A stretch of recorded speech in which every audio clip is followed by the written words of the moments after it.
Graham's got a serious face on, but I promise you, people inside, he's a happy man.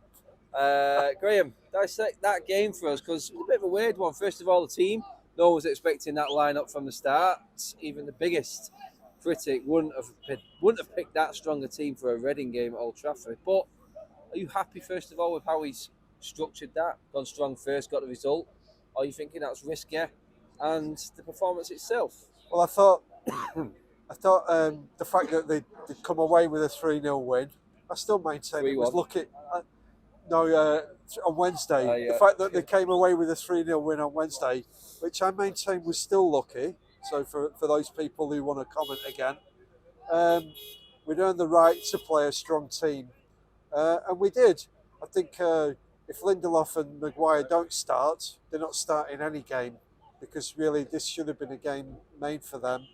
But we did have the strongest available front six, and we struggled. We struggled originally to play with a low block, and I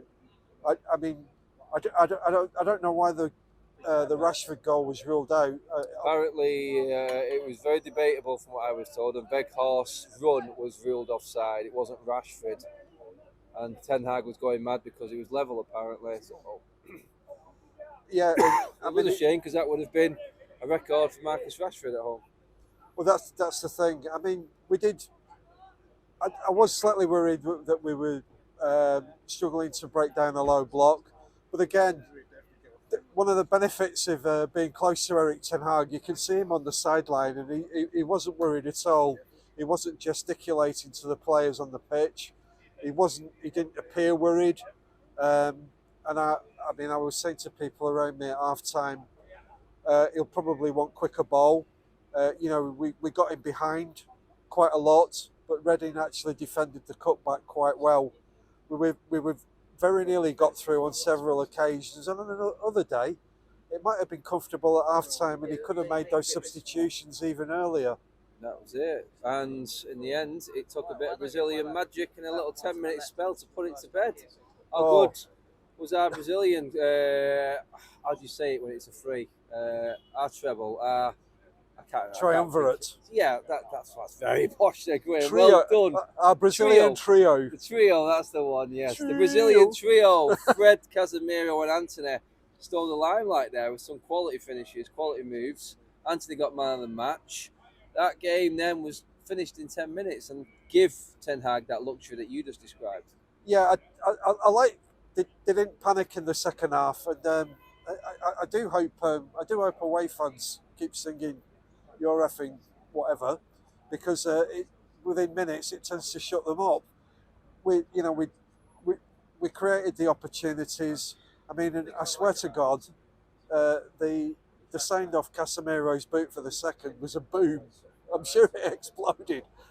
From where we were sat, it looked like it had gone into the side netting. We thought he'd missed. So I don't know whether people could hear it took everyone by surprise, even Casemiro, because I think he turned around and thought, did that actually go in the goal? But we took it, and he's shown the forwards who weren't firing tonight how it was done. Can I ask people? Could somebody tell? I know Anthony had a good game, and I like him. I like him out on the wide on the right hand side. But could somebody tell me how he won the man of the match today? Some people think he did it, man of the match, mate. It's a splitting opinion across, because his industrial work ethic and then his continuous trying, his involvement. I think it's the evolving performances that he's having. He's involved in goals like he was at Forest. Yeah. He was again tonight. I think that's where people sort of going, right, we've missed that end product. We know what work rate he's got. He's tenacious, he's strong, he's a little pit bull. But we haven't had the end products. Is it because the end products are starting to creep into his game a little bit more, even though it's not ideal and perfect yet? Well, I said on Wednesday, I like him coming off the line, because he can play. He does come off the line, and he is a threat. It's interesting. Somebody, I don't know whether it was Gary Neville, said maybe he could turn into a Mahrez because he's got a similar gait. He's got a similar gait to Mahrez, and maybe he can be a bit creative out wide like that. I mean, he didn't really have his shooting boots on, but the ball through for Casemiro's first was a belter. Who would you give man of the match before you go, Graham?